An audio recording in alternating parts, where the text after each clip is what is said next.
अस्सलाम वालेकुम नाज़रीन, डेली पाकिस्तान के साथ आपका मेजबान मतलूब ताहिर आपकी खिदमत में हाजिर है। परे हट लव के सेट से शुरू होने वाली आयमा बेग और शहबाज शिगरी की मोहब्बत खत्म हो चुकी है। 21 मार्च 2021 को जब इन्होंने मंगनी की तो इन्होंने सब अपने फैंस को बताया कि ये लोग इस साल शादी करेंगे। जब आयमा बेग ने शहबाज शिगरी की फैमिली से कांटेक्ट किया, शादी के प्लान्स के बारे में बात करना चाहिए, तो आहिस्ता आहिस्ता दोनों तरफ से खिंचाव आया। आज से कुछ दिन पहले शहबाज शिगरी ने ये रिश्ता खत्म कर दिया। शहबाज शिगरी जो इससे पहले भी शादी कर चुके हैं और उनकी वाइफ आयशा एलिना जो एक अमेरिकन पाकिस्तानी है, अनफॉर्चुनेटली उनकी अब वो डिवोर्स हो चुकी है। तो आयमा बेग के साथ अब वो दूसरी शादी करने जा रहे थे। कुछ जराए का ये कहना है कि शहबाज शिगरी साहब कुछ इस तरह के मामलात में मुलविस थे जिसकी वजह से आयमा बेग ने ये रिश्ता खत्म किया। कुछ रिपोर्ट्स ये भी आ रही हैं कि इसी तरह के इल्जामात आयमा बेग पे भी लग रहे हैं। आज से चंद दिन पहले आयमा बेग ने अपने फैंस को बताया she is no longer in relationship with Shehbaz शिगरी।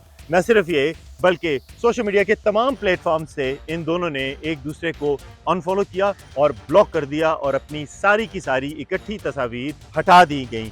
तो इस तरीके से इनकी ये स्टोरी का एंड हुआ। अब कहा तो ये भी जा रहा है कि शहबाज शिगरी साहब ने डिफेंस कराची में एक घर भी लेके दिया हुआ था, इसके साथ साथ एक गाड़ी भी लेके दी हुई थी। आयमा बेग के करीबी जराए ने ये बताया है कि आज से 2 दिन पहले उनका एक बड़े टीवी चैनल के साथ इंटरव्यू प्लान था जिसमें वो सब कुछ बताना चाहती थी, लेकिन शहबाज शिगरी और उनकी फैमिली की तरफ से आने वाले प्रेशर के बाद उन्होंने वो इंटरव्यू नहीं दिया और उसे पोस्टपोन कर दिया गया और वजूहात बताई कि उनकी तबीयत ठीक नहीं है। हमने भी जब आयमा बेग से राब्ता करने की कोशिश की तो उनकी तरफ से कोई जवाब नहीं आया। लेकिन एक बात जो इनके रिश्ते को लेके बहुत तकलीफ दे है वो ये है कि ये दोनों आपस में मोहब्बत का खुलेआम इजहार किया करते थे और साथ जीने मरने की कस्में खाया करते थे। यकीनन दोनों के फैंस इस वक्त बहुत डिस्टर्ब हैं, लेकिन एक बात जरूर है कि जब भी इस तरह का रिश्ता शोबिज़ में टूटता है तो लोग बहुत उंगलियां उठाते हैं। लोग हमेशा लाइमलाइट में रहने वाले लोगों को फॉलो करते हैं और उनकी स्टोरीज जानना चाहते हैं। उम्मीद करते हैं आपको वीडियो पसंद आई होगी। देखते रहिए डेली पाकिस्तान। अपने मेजबान को इजाजत दीजिए।